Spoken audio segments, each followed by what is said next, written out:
एक समय की बात है, एक बरगद के पेड़ पर कौवों का एक झुंड रहता था। बरगद के पेड़ के पास एक गुफा थी। उस गुफा में उल्लुओं का एक झुंड रहता था। उल्लुओं के निशाचर होने के कारण वे रात को देख सकते थे, इसलिए रात के समय उल्लुओं का राजा अपने सैनिक को लेकर कौवों का शिकार किया करते थे। शीघ्र ही हजारों कौवों को उल्लुओं ने खा लिया और इस प्रकार कौवों की संख्या कम हो गई। कौवों के राजा ने एक सभा बुलाई और अपने मंत्री कौवों को एकत्रित कर कहा, हम सबको सावधान रहना चाहिए। उल्लू हमारे कौवों को निर्दयता पूर्वक मारते रहते हैं। हम अंधेरे में देख नहीं सकते और दिन में उन्हें मार नहीं सकते। हमें उनकी शक्ति का अनुमान भी नहीं है। इसलिए मैं आप लोगों से जानना चाहता हूं कि हमें क्या करना चाहिए। सभी मंत्री कौवों ने सुझाव दिया, परंतु कोई भी उपयोगी नहीं लगा। अंत में एक बूढ़े कौवे ने कहा, तुम सब मिलकर मुझ पर आक्रमण कर दो और मुझे झुंड से बाहर खदेड़ दो। कुछ दिनों के लिए तुम सब जाकर पास वाले पहाड़ पर बस जाओ। इससे उल्लू समझेंगे कि मैं तुम सबका दुश्मन हूँ। मैं उनके पास रहकर उनकी कमजोरी का पता लगाता हूँ ताकि हम मिलकर योजना बनाकर उन उल्लुओं को नष्ट कर सके।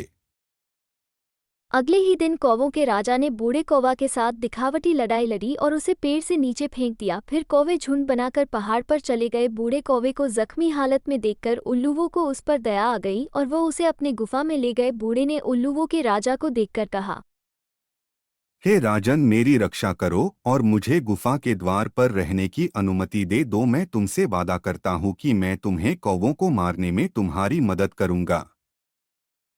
उल्लुओं के राजा को बूढ़े कौवे पर दया आ गई और उसने उसे गुफा के द्वार पर रहने की अनुमति दे दी।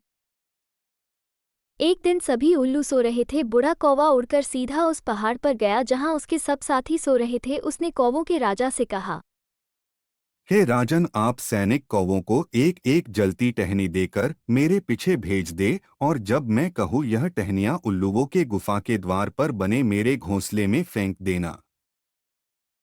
सैनिक कौवों ने बूढ़े कौवे के आदेश का पालन किया। घोंसला केवल सूखे तिनकों का ढेर था। देखते देखते तिनके तेजी से जलने लगे। सभी उल्लू जाग गए, परंतु भाग नहीं पाए। रोशनी के कारण उन्हें कुछ नजर नहीं आया। धीरे धीरे आग का धुआं सारी गुफा में फैल गया और उल्लू दम घुटने से मर गए।